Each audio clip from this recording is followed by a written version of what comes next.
Hi, and welcome back. It's Dr. White for Dr. White's Reading Corner, and today we're looking at literature for college students. We still are reading Their Eyes Were Watching God by Zora Neale Hurston. In case you haven't read the book before or seen it before, this is what the cover looks like. And the other day we read chapter 1 in our book, and today we're going to look at the opening passage for chapter 2. And then I'll discuss the book a little bit more with you and some of the events. Chapter 2, Their Eyes Were Watching God.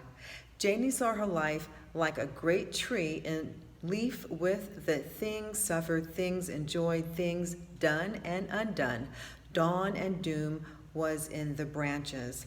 Know exactly what got to tell you, but it's hard to know where to start at.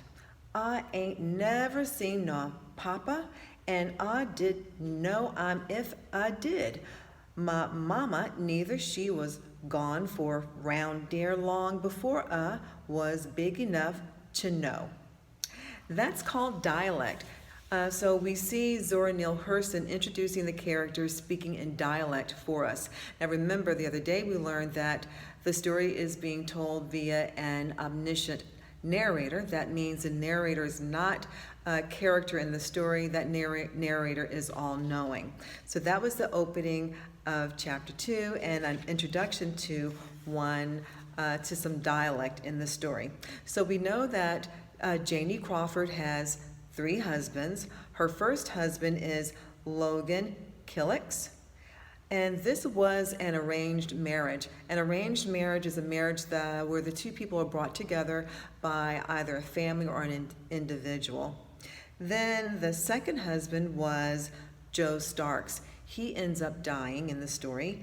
And her third husband is Tea Cake. He is her first real love, and he's 12 years older than Janie Crawford, and she thinks it's good to be married to him because she feels as though he doesn't want her for her money.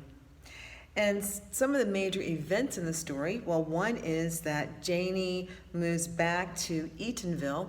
This is earlier in the story, and the town ends up getting a lamp. Plus, as I said earlier in our other discussion, this is a coming-of-age story, and Janie realizes that others' cruelty towards her is not her fault.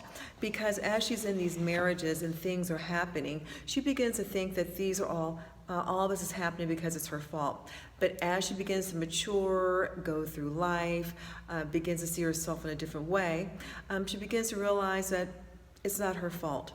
So as I said, this is part 2 of our discussion of Zora Neale Hurston's famous book, Their Eyes Were Watching God.